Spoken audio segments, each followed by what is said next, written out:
warm welcome. You're watching Gravitas with me, Molly Gambhir. Let's get started.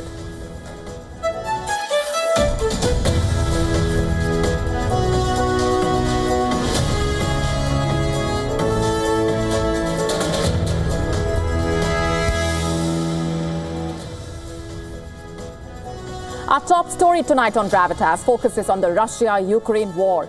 The US has decided to halt military aid to Ukraine. The question still is, can Ukraine survive the war without US military aid? We also get you updates from the battlefield, where Russian drones have left Odesa dark.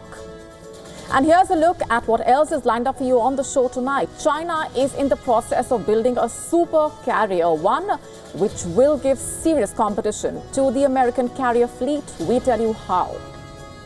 Egypt has proposed a $53 billion plan to rebuild Gaza over the next 5 years. What exactly would the plan entail? What would the implications? We get you the bigger picture. All this and more coming up.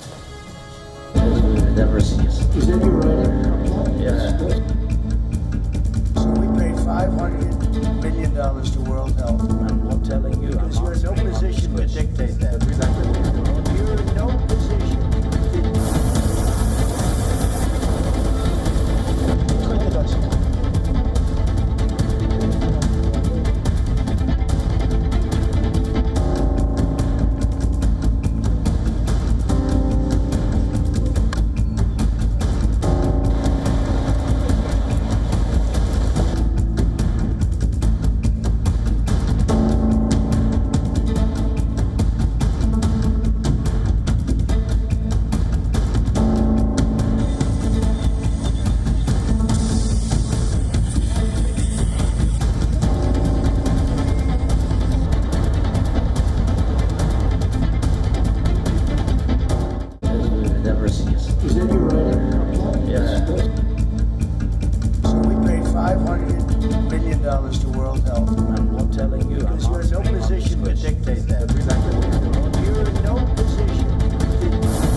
Starting off with our top focus in this edition, you must have seen the headlines today. The United States has decided to halt military aid to Ukraine. The new president of the United States says he wants to end the war. He wants unfettered American access to Ukraine's rare earth minerals in return. He continues to criticize Ukrainian President Volodymyr Zelensky following their disastrous meeting at the Oval Office last Friday. A lot happened there. Today, after holding a series of meetings with top national security officials, he has decided to temporarily suspend aid to Ukraine, a decision that will severely cripple the country's war-fighting capabilities. Just a quick question here at this point. How exactly are they supposed to defend themselves now? Surely, Ukraine could likely sustain its current fighting pace for several weeks, perhaps even until the start of summer. But the US pause would basically begin to impact Ukraine's efforts after that. And the pause will apply to all military equipment. We are talking about sophisticated weapons like the long-range ATACMS missiles, which have enabled Ukraine to strike deep into Russian territory. We are talking about Patriot surface-to-air missile batteries, Hawk systems, howitzers, HIMARS, javelins, anti-tank missiles, Bradley fighting vehicles, F-16 fighter jets, just to list out a few. And while European nations may be able to replace American shipments of artillery, the most advanced weapons used by Kiev come from the United States. And how exactly is Ukraine supposed to carry on without aid still remains the question, without US support.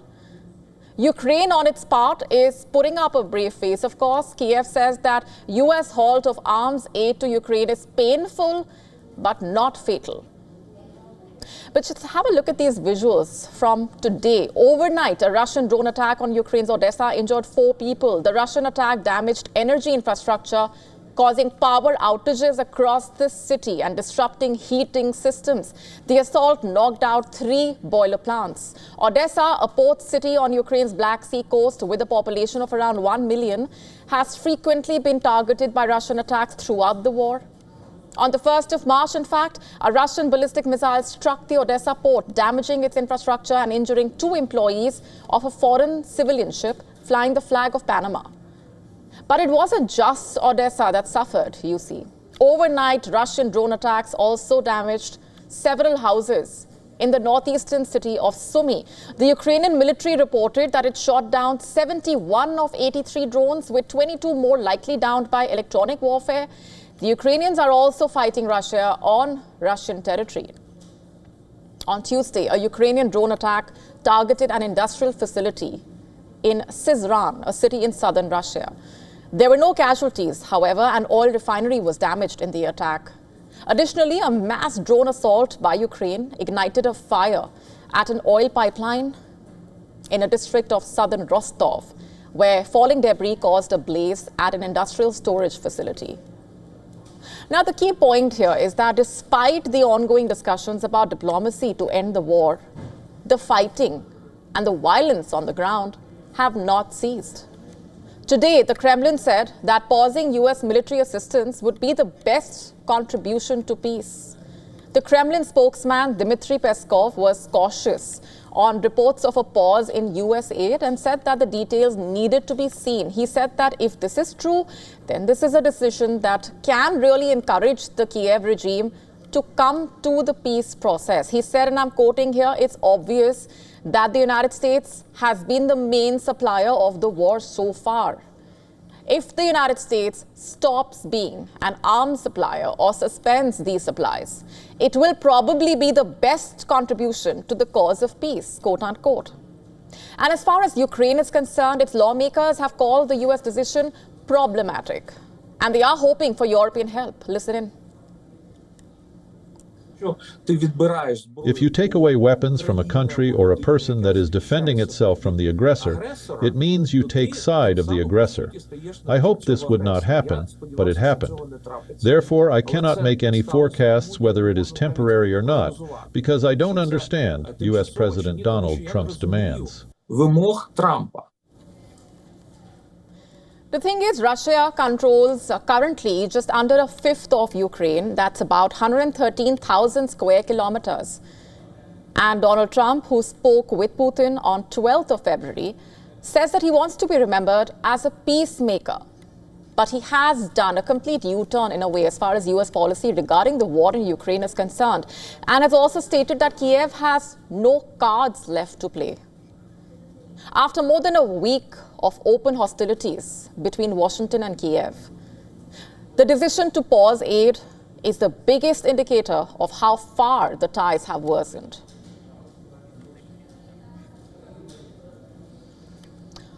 On to some breaking developments coming in this minute from Pakistan. 2 explosions rocked Banu cantonment, and firing can be heard after the explosions. As per the latest that's coming in at this point, we know that the security sources have confirmed to WION that 5 people have been killed as a result of the attack. These are the latest images that we have for you at this point. In fact, the Tehreek-e-Taliban Pakistan has claimed responsibility for the attack.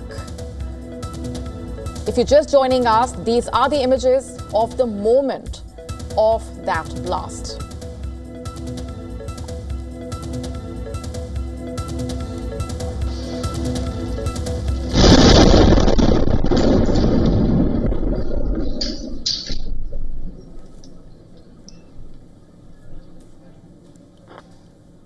Now, just for context here, Banu cantonment is located in Pakistan's Khyber Pakhtunkhwa province.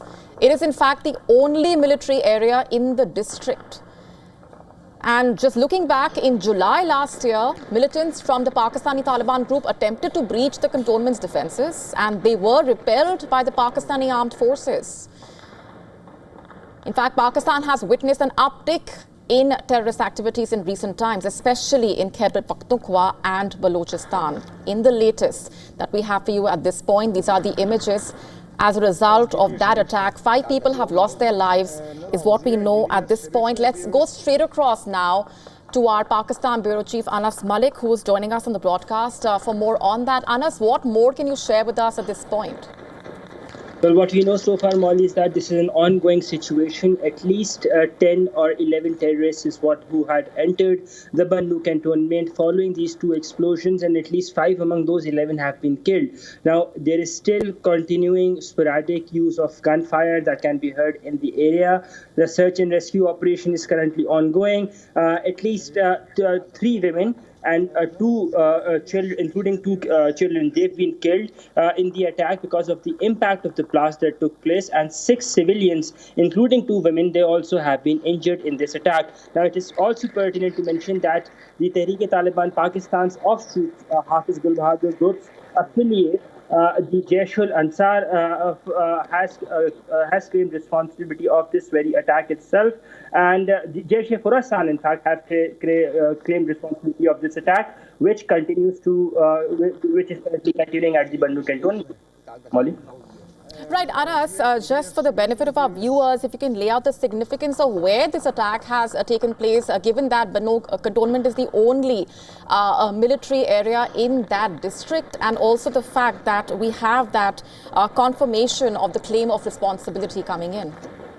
Well, Bannu is about 3 hours from the capital city of Peshawar, the provincial capital of Peshawar. It is just along the border between Pakistan and Afghanistan, and Bannu in the past has been subjected to terrorist attacks as well. Last year there was a big terrorist attack that had injured over 100 plus people. Then before that there was this famous jailbreak that took place in Bannu in 2012 that had led to the Taliban being key TTP commanders, key terrorist figures. So this particular area, it is the hub or the headquarters for the military in a sense, because that is the only military cantonment in the area. Therefore, the attack there at the Bannu cantonment is what makes it quite significant, Molly. And what does this really tell us about Pakistan's security situation at this point, Anas? Well, it remains on the tenterhooks, it won't be wrong to say, primarily because while Pakistan is hosting the Champions Trophy, on the other side, in the northern borders, is where you have this security situation which the security forces are continue to grapple with. While Islamabad has been saying and long saying that this has been orchestrated and being originated from Kabul, a claim that Kabul denies. Time and again, we've seen that Islamabad has been doing some sort of cosmetic measures by conducting airstrikes or through these unknown killings or proxy killings of terrorist leaders, but clearly that has been to no avail for Islamabad, and the TTP continues to be strengthened, something that has also been reflected in the United Nations Monitoring Team's report. Molly? Right, Anas Malik getting us those updates. Thanks very much for now. 2 explosions rocking Bannu cantonment, and these are the latest images that we have for you.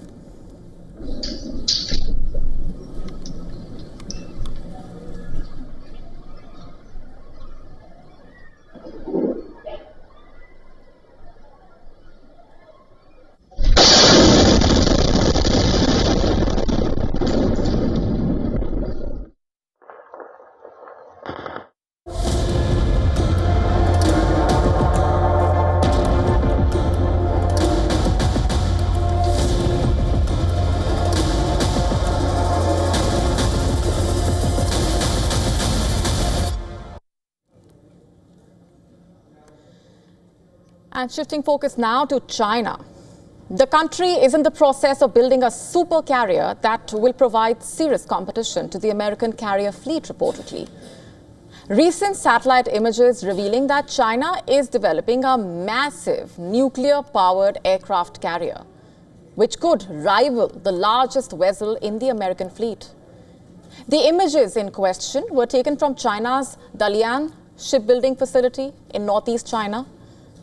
According to analysts, this new Chinese carrier could displace as much as 120,000 tons, making it noticeably larger than the USS Gerald R. Ford, which is, by the way, currently the world's largest aircraft carrier. The Chinese Navy already operates a version of America's electromagnetic aircraft launch system on its 3rd carrier, the Fujian, which was launched in 2022 and is expected to become operational shortly. Now, this new supercarrier, referred to as the Type 004 for now, is expected to feature 4 catapults, one more than the Fujian, and equivalent to the USS Ford.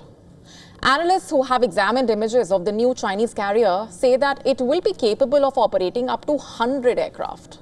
You heard that right. 100 aircraft in one ship. Now, before we go any further, let's just do a quick comparison. To understand the scope of this, the US Navy's USS Gerald R. Ford can carry up to 80 aircraft, while the British Royal Navy's HMS Queen Elizabeth and the French Navy's Charles de Gaulle can each carry about 40 aircraft. If what these analysts are saying is true, China's new supercarrier would be able to accommodate more aircraft than any other carrier in the world. And this would basically enable the Chinese Navy to carry its J-15 multi-role fighters, J-35 stealth fighters, KJ-600 airborne early warning planes, helicopters, GJ-11 sharp sword jet drones, all on a single warship. And with the introduction of this new supercarrier, China will effectively have an entire air force at sea, similar to the capabilities of the USS Ford and the earlier Nimitz-class carriers. Now, just for perspective here, as far as carriers go, size does matter. The size of an aircraft carrier basically defines its ability to accommodate and deploy fast jets. The largest US carriers are able to generate more than 110 sorties a day, and this capability enhances their reach and war-fighting ability. The British Queen Elizabeth class flight deck and lifts enable them to do about 100 sorties a day. Simply put, bigger is better when it comes to carriers, and China is on track to have the world's largest carrier. So far, China has been perceived as a threat primarily to countries like Australia, Japan, South Korea, especially given what's happening with Taiwan. However, supercarriers such as the one being built in Dalian, they are global assets. They can operate just about anywhere. And as Europe focuses on the threats from Russia, the US seems to be aware that the primary threat to the West is from China. So what exactly should America do? Or rather, what is America doing about it? Well, for starters, shifting focus away from Europe, we know that now, as far as developing military capabilities is concerned, we know that US President Trump has announced plans to create a missile defense shield, the so-called Iron Dome for America. America has also been quietly developing next-generation carrier fighters. The question still is it building this fast enough? Because by the looks of it, China is there already. With the Gaza negotiation talks coming to a halt, questions are looming over the fate of Palestinians, and Egypt has proposed a $53 billion plan to rebuild Gaza over the next 5 years. Arab leaders are huddling in Cairo to discuss Egypt's plan for Gaza. The Arab League met in Cairo to present a plan for Gaza that will basically sideline the Hamas in a way and create interim bodies run by Arab, Muslim, and Western states. And Hamas has asserted that it will not accept any solution imposed on the Gaza Strip by outsiders. Recently, US President Donald Trump shared his futuristic version of Gaza on his social media account. We told you about that. The AI-generated dystopian video showed belly dancers, Israeli Prime Minister Netanyahu sipping a beverage at a beach. It also featured Trump's Gaza and a golden statue of the US president. Now, for almost a month now, Egypt, Jordan, and Gulf Arab states have been consulting over an alternative to Trump's plan that basically projects an exodus of Palestinians. They fear that Washington's version of the Palestinian enclave will further destabilize the region, and diplomats have called Egypt's idea a front runner to replace Trump's plan. A Reuters report saying Egypt's plan includes a governance assistance mission replacing Gaza's Hamas-run government for an unspecified interim period, with responsibility for humanitarian aid and also for starting reconstruction. However, the Egyptian plan does not really say as to who will pay to rebuild Gaza at a UN estimated cost of more than $53 billion. And reports also saying reconstruction of Gaza would take place in 3 stages. The first stage, running until 2027 with a budget of $20 billion, would focus on rebuilding essential infrastructure, including roads, utility networks, and public service facilities. It also calls for constructing 200,000 permanent housing units for 1.6 million people and reclaiming 20,000 acres of land. The second stage, extending to 2030 at an estimated cost of $30 billion, aims to complete infrastructure projects, build another 200,000 housing units, and establish industrial zones, a fishing port, a commercial seaport, and an airport. Now, Egypt's proposal envisions that states could establish a fund to support the interim governing body and arrange donor conferences to seek contributions for longer-term reconstruction and development plan for Gaza. The UAE sees Hamas as an existential threat and wants an immediate and complete disarmament of the group, while other Arab countries advocate a gradual approach.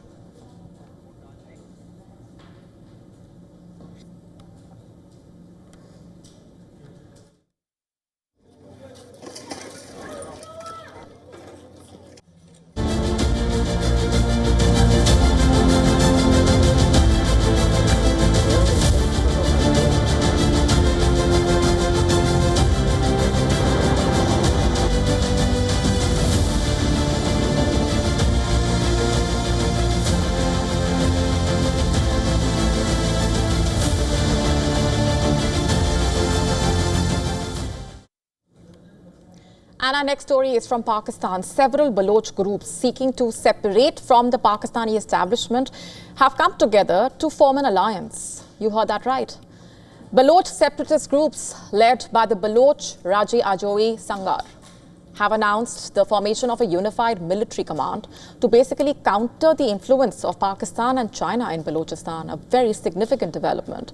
And this declaration came after a 3-day joint meeting between Baloch and Sindhi separatist groups, which reportedly focused on a complete overhaul of military and diplomatic strategies.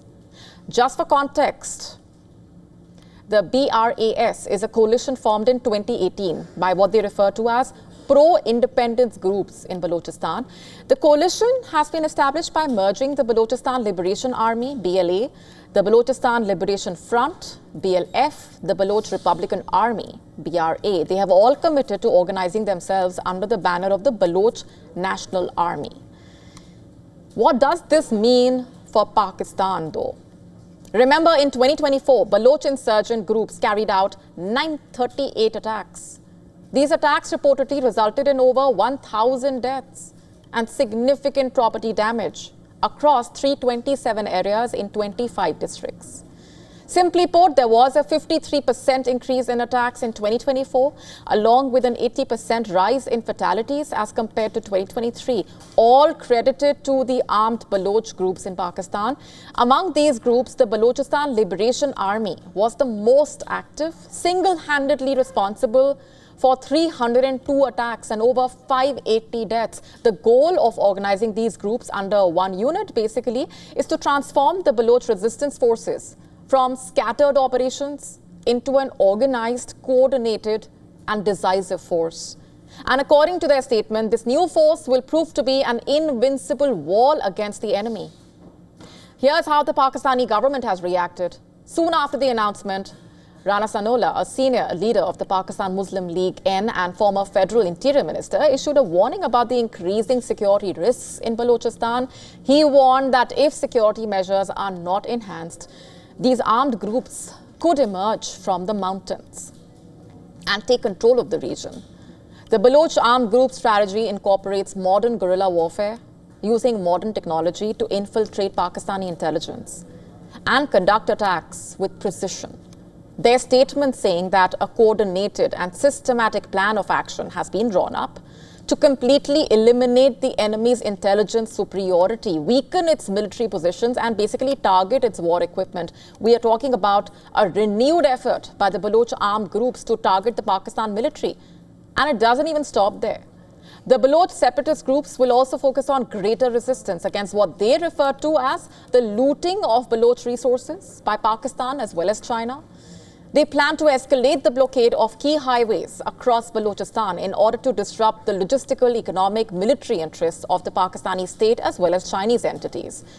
And apart from that, the Baloch group also plans to intensify the campaign to raise the Baloch national issue on the international platform and plans to forge stronger alliances with international human rights organizations, diplomatic institutions, global powers to gain wider support for its cause.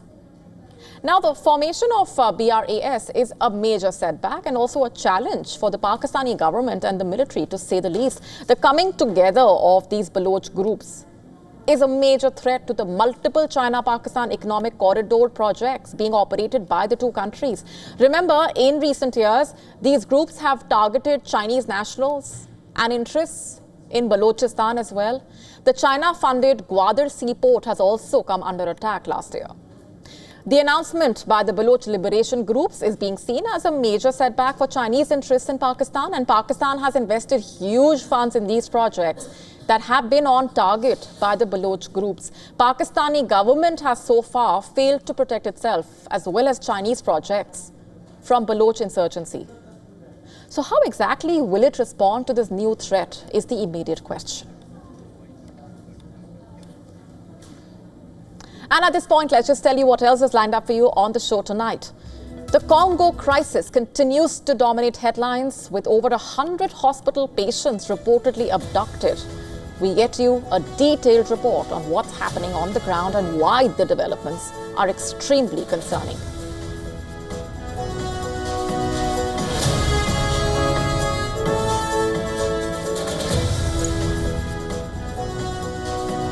The rates of obesity overweight soaring to the extent that more than half of adults and almost a third of children and young people are set to be affected by 2050, according to a new study. We tell you more.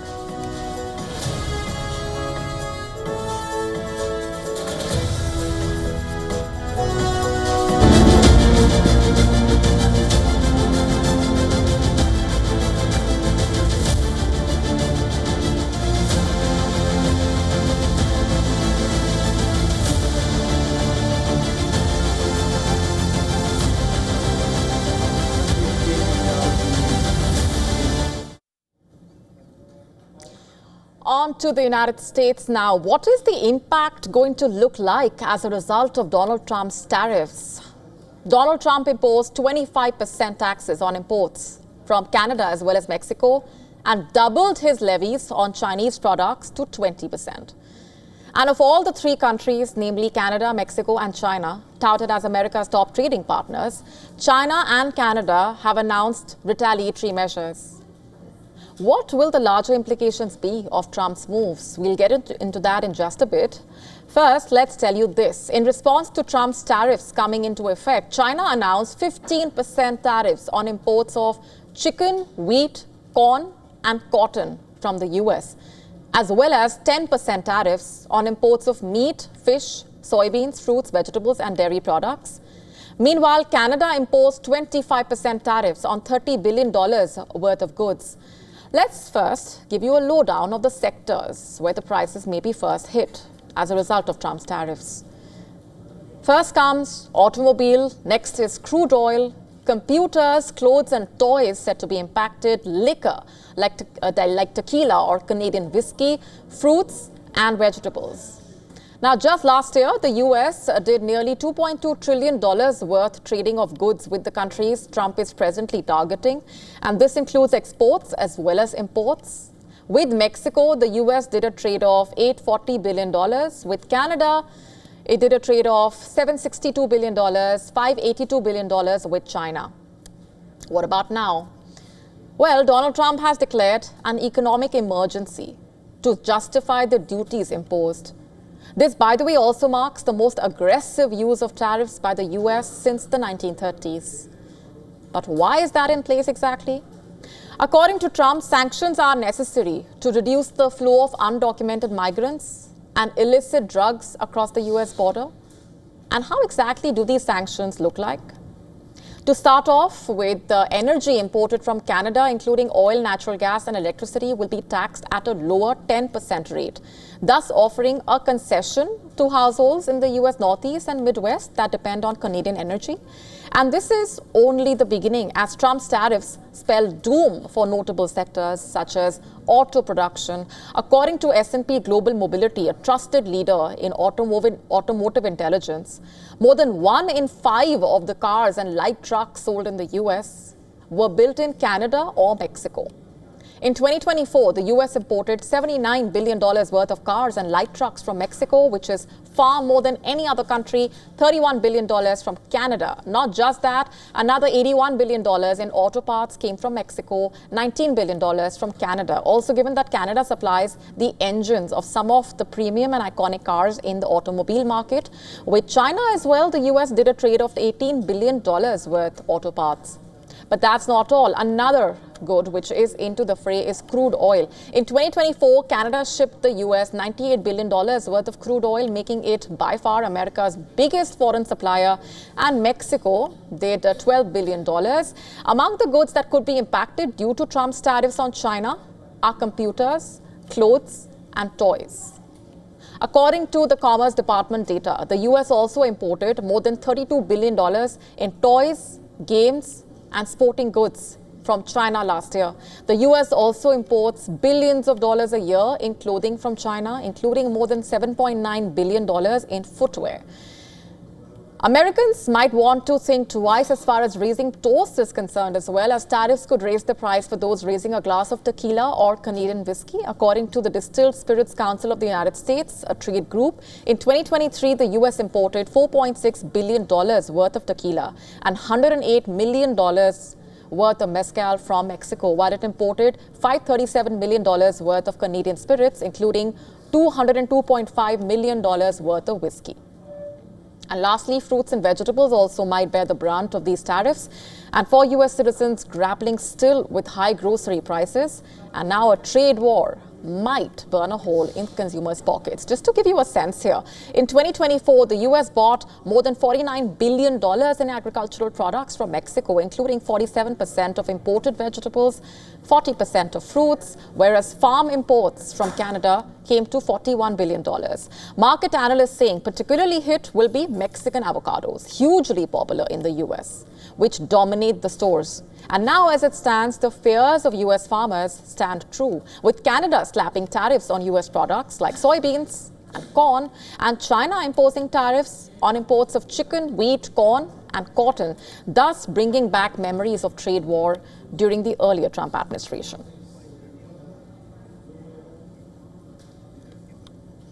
At least a dozen Teslas were torched in France in a suspected arson attack. The prosecutor's office saying that it is probing Sunday night's attack on a dealership near the southern city where 8 cars burned out reportedly. The statement adding that another 4 cars were badly damaged amid evidence that the blaze was not at all accidental. The local mayor has said firefighters had quickly determined that the cause of the blaze was criminal, adding the dealership premises had not been targeted. A handful of anti-Tesla actions have occurred in Europe since Elon Musk's reconciliation with US President Donald Trump, his backing of European far-right parties, and attacks on diversity. Now, last month, German police started probing a suspected arson at a Berlin construction site after far-left activists reportedly claimed responsibility for starting the fires to protest the Tesla factory's expansion. Tesla's shares have also plunged thanks to disappointing European sales, while electric vehicle sales as a whole continue to surge in Europe. Tesla's numbers are showing a worrying decline in countries like Norway, Sweden, Denmark, as well as France. In Norway, Tesla sales have halved as compared to February 2024, marking a 44.4% drop for the year. Denmark, as well as Sweden, reported over 40% drop in sales. The drop in sales is further compounded by a 45% drop in January sales as compared to the same period in 2024. The company's sales slump points to broader concerns about the brand's trajectory in the European market. And Musk had sparked a major controversy in January with what many called a Nazi salute in January. Several owners had responded to the controversy by adding stickers to their cars that read, "Bought this before Elon went crazy," quote unquote. And Tesla owners are also disguising their cars as other vehicles. While some call it an attempt to avoid vandalism, others are saying the reason is an embarrassment to drive a Tesla due to Musk's actions. Now, in the United States, demonstrators have held protests outside Tesla showrooms to protest Musk and US President Donald Trump's administration.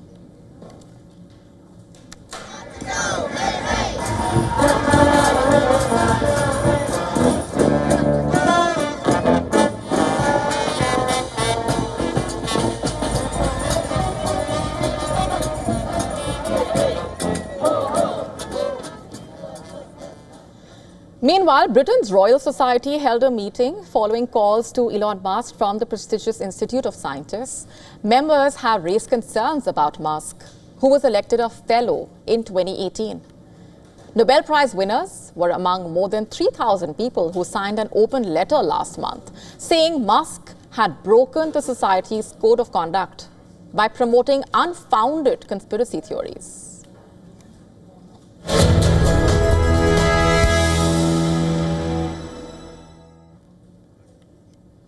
The U.S. Senate has confirmed former WWE CEO Linda McMahon as the U.S. Education Secretary. The Senate voted 51 against 45 to confirm McMahon as the Education Secretary.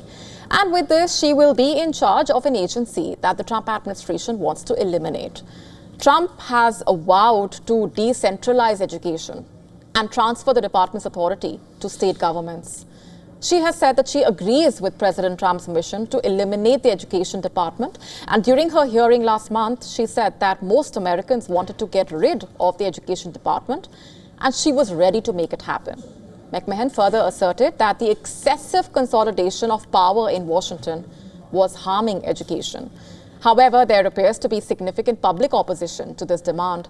According to PBS News and Marist poll, nearly 2/3 of Americans said last week that they opposed eliminating the agency. Trump's threat to shut down the education department has enraged Democrats, who are now seeing this as an attack on the public school system. Americans believe in public education. They don't want to see these cuts. They don't want to see the Department of Education abolished. If the Trump administration follows through on cuts to education, schools will lose billions in funding. Meanwhile, her supporters see her as a skilled executive who will reform a department that Republicans say has failed to improve American education. During her confirmation hearing, she outlined that her goal is to make education department operate more efficiently and asserted that she would push for more local control of education programs by freeing American students from the educational bureaucracy by pushing for school choice programs. Her nomination has prompted a new round of concerns about her experience, as critics say that she is ill-prepared to navigate the effects of Trump's plan for the education department and the impact on the country's schools as well.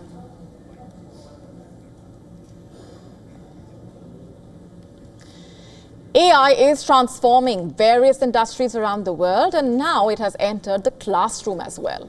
From virtual assistants to chatbots, AI is transforming the education sector. And how? China is investing heavily in AI technology, and not just in gadgets and software, but also in the education sector. AI technology is becoming increasingly prevalent in classrooms across China. Take a look at this report to find out more.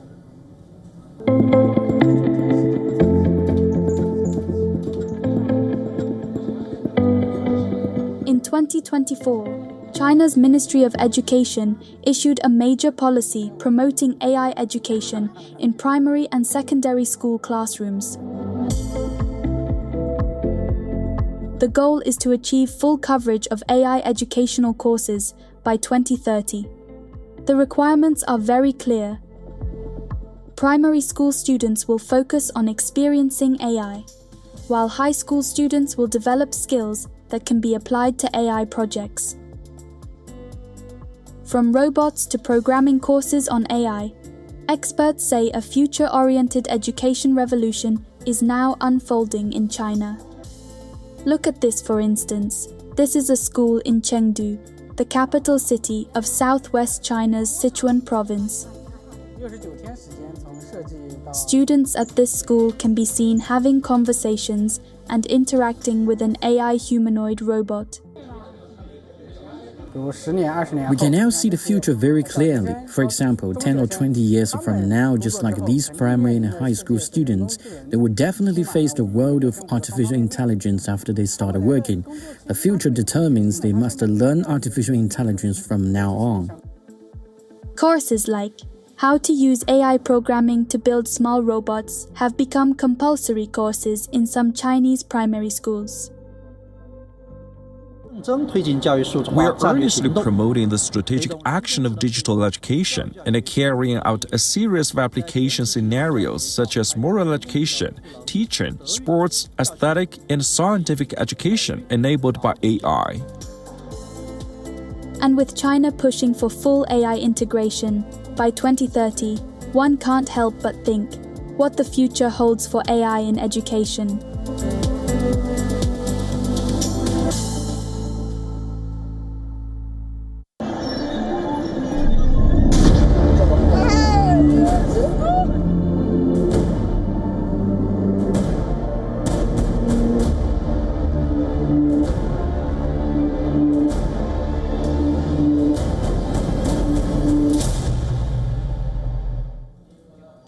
Shifting focus now to the Democratic Republic of Congo, where M23 rebels abducted at least 130 sick and injured men from 2 hospitals in the city of Goma last week.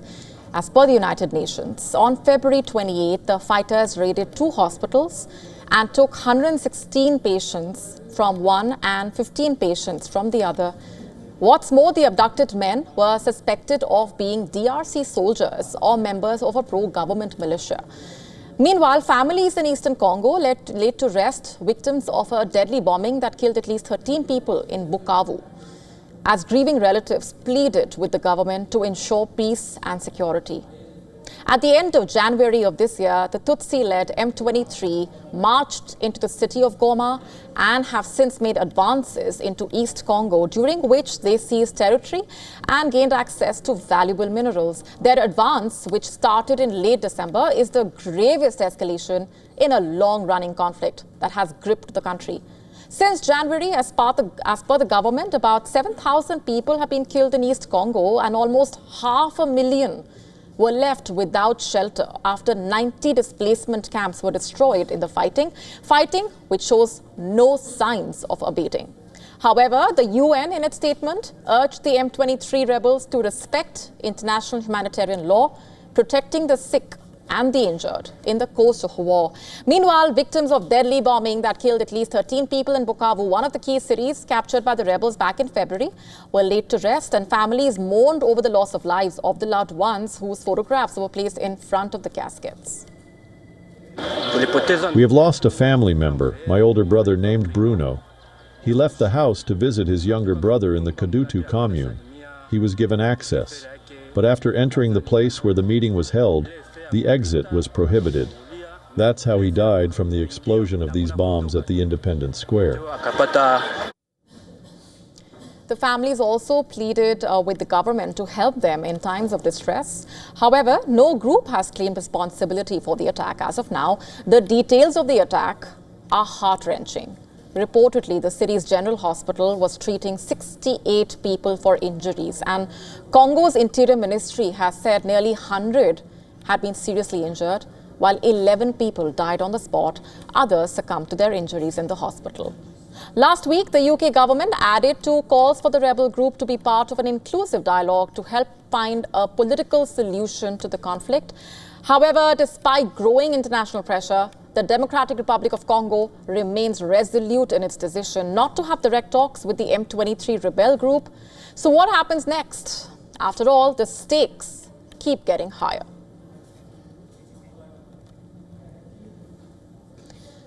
On to Japan now, which has been battling its biggest wildfire in over 3 decades. The blaze has spread through 2,100 hectares of land, damaged dozens of homes, and forced more than 1,000 to flee. Meanwhile, authorities warn that the fire could spread even further.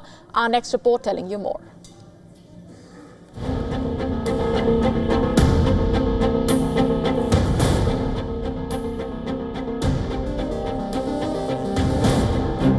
Japan is fighting one of its biggest battles against wildfires. Aerial images show the vast scale of devastation, with heavy smoke rising and fires blazing at night near the northeastern city of Funatu.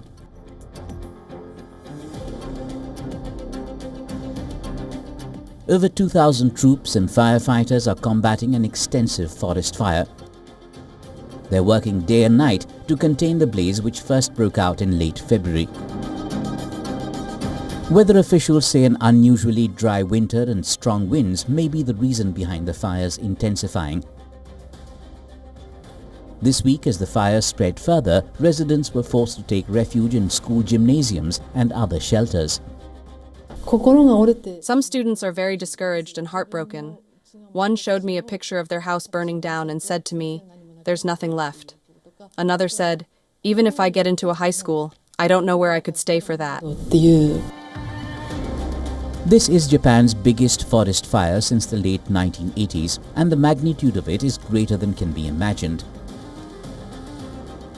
The northeastern Japanese city of Funatu, located 500 kilometers north of Tokyo, has been the worst hit in this fire, with the area receiving less rainfall than any February in more than 20 years.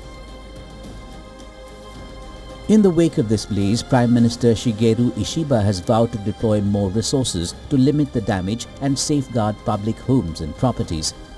In 2023, about 1,300 fires broke out across the country between February and April as winds picked up. And this time around, the scale of the disaster is much higher, which needs more aid and relief to help people cope. Bureau Report, WION World is One.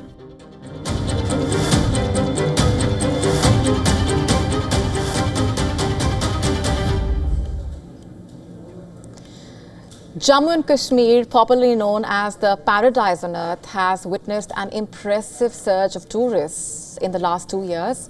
Official data showing a whopping number of over 21.2 million tourists visited the valley in 2023, while over 23.6 million visitors had come in 2024. Tourism data showing that not just national but international tourists, in fact, have been coming to the valley. The number went up from over 55,000 in 2023 to over 65,000 in 2024.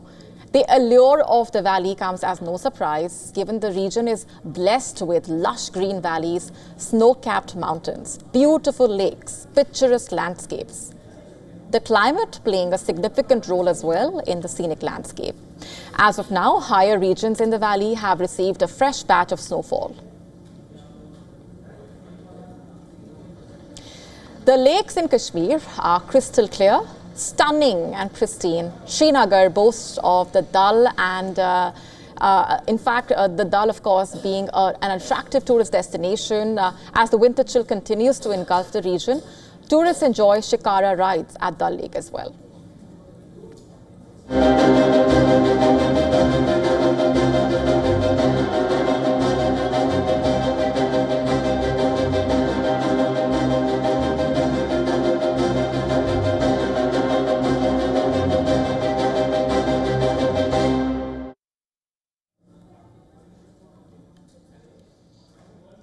Our next story is about something that could affect over half of the adults worldwide.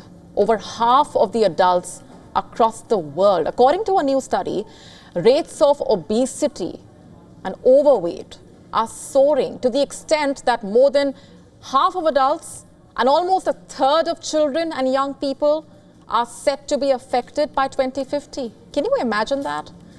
That's the gravity of the crisis that we are dealing with.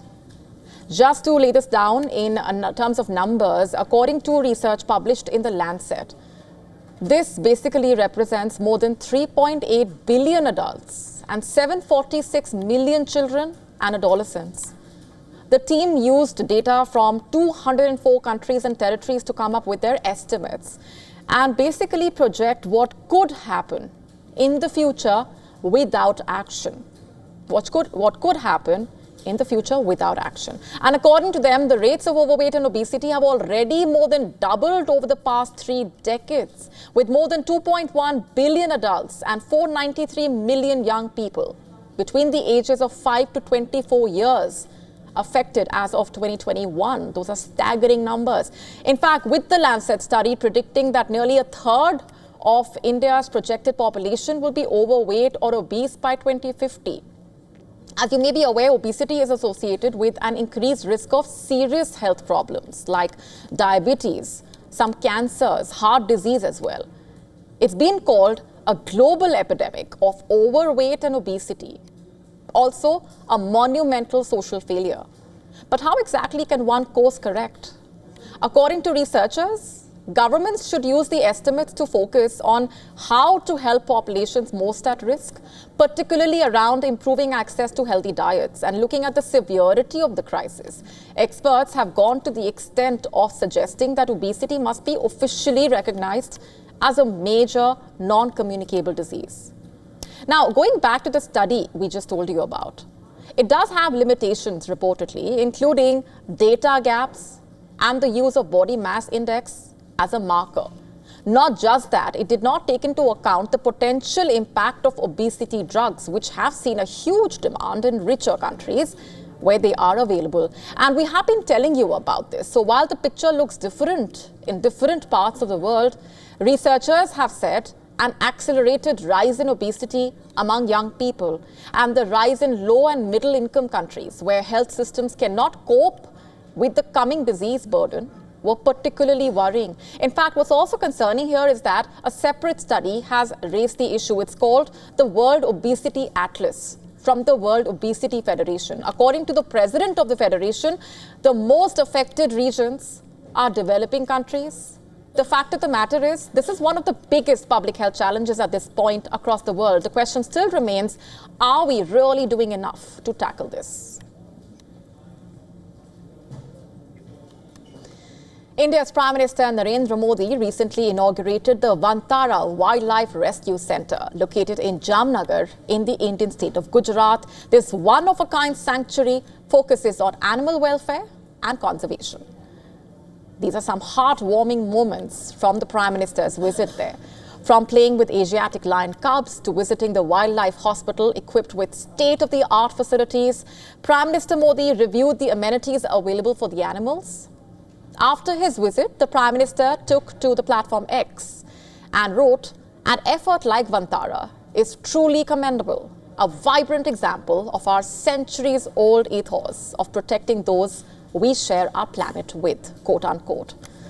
Spanning approximately 3,500 acres, Vantara is home to over 2,000 species and more than 150,000 rescued endangered animals. And on that note, it's a wrap on this edition of Gravitas Tonight. We're leaving you with Gravitas Worldview. This is me, Molly Gampir, signing off.